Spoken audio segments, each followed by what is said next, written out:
بعض کہتے ہیں کہ حضرت مسیح علیہ السلام کی تصویر نظموں کے ساتھ، اس کے متعلق میں بتا دوں کہ وہ ضرورت سے زیادہ استعمال کرنی مناسب نہیں ہے.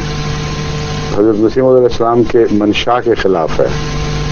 وہ تحریریں میں نے پڑھی ہیں غور سے دوبارہ اس مقصد کے لیے، اور اس میں قطعی طور پر حضرت مسیح علیہ السلام فرماتے ہیں کہ جہاں تک مسئلے کا تعلق ہے وہ تو واضح ہے کہ وہ تصویر جو حرام اور منع ہے وہ شرک والی تصویریں ہیں، ورنہ تو حضرت سلیمان کے لیے بھی قرآن سے پتہ چلتا ہے کہ تصویریں بنائی جاتی تھیں. حضرت رسول اکرم صلی اللہ علیہ وسلم کو حضرت عائشہ رضی اللہ تعالیٰ عنہ کی تصویر ایک لپٹے ہوئے کپڑے میں دکھائی گئی، جو جبرائیل نے کھول کے دکھایا کہ یہ وہ بچی ہے جو آپ کے لیے مقدر ہے. تو اس پر حضرت صلی اللہ علیہ وسلم نے فرمایا کہ اگر اللہ کا یہی منشا ہے تو پھر وہ ضرور میرے عقد میں آئے گی. چنانچہ ایسا ہی ہوا، تو وہ بھی تصویر دکھائی گئی تھی. بہرحال حضرت مسیح علیہ السلام نے بڑی تفصیل سے اس مسئلے پر روشنی ڈالتے فرمایا ہے کہ آئندہ خطرے پیدا ہو سکتے ہیں کہ ان تصویروں کا ناجائز استعمال ہو.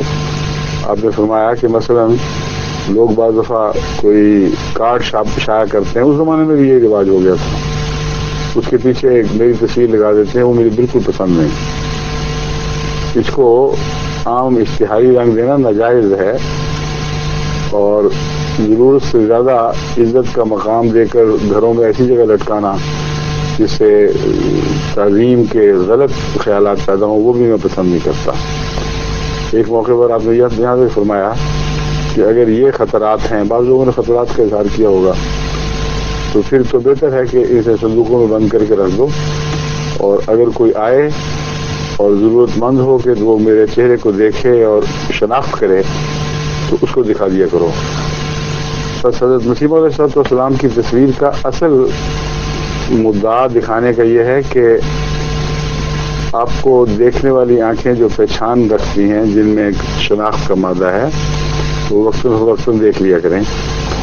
اور جہاں حضرت صلی اللہ علیہ وآلہ وسلم کی نعتوں کا اور اسلام کی تائید میں کلام کا تعلق ہے، وہاں کبھی کبھی آپ کا چہرہ سامنے نظر آ جائے تو مضمون کے ساتھ مطابقت کھاتا ہے، لیکن یہ مطلب نہیں کہ اسے مستقلاً ایک نعوذ باللہ من ذالک ایک بت کی طرح اسے چسپاں کر دیا جائے.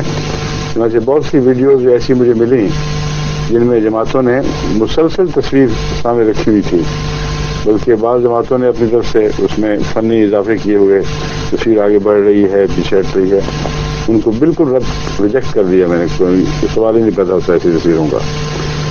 بس مفہوم کو سمجھیں. حضرت مسیح علیہ السلام نے جو کھل کے روشنی ڈالی ہے اس کے مضمون کو ذہن نشین کر کے پھر اس سے متصادم ہوئے بغیر جو دلچسپیاں پیدا کر سکتے ہیں بے شک کریں، لیکن تصویر کو نعوذ باللہ من ذالک اس رنگ میں پیش کرنے کی اجازت نہیں دی جا سکتی کہ خیالات کسی غلط طرف مائل ہوں.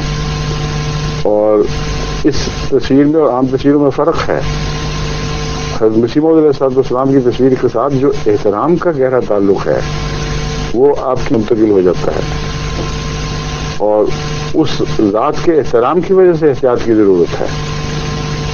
ورنہ آئے گیا کہ تصویریں روز مرہ دکھائی جاتی ہیں، کیا فرق پڑتا ہے؟ کسی کے دماغ کے گوشے میں بھی یہ نہیں جا سکتا کہ وہ نعوذ باللہ من ذالک اس کے ساتھ کوئی انسان سے بالا احترام وابستہ ہونے کا خطرہ ہے. بس مسیح کے ساتھ کیونکہ ایک دفعہ واقعہ ہو چکا ہے، اس لیے جماعت کو ہر ممکن احتیاط اس میں کرنی ہوگی اور کرنی چاہیے.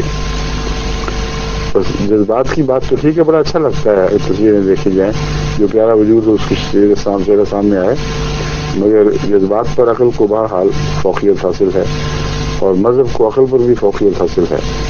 اس لیے مذہبی تقاضوں کو ہم کسی قیمت پہ بھی نظر انداز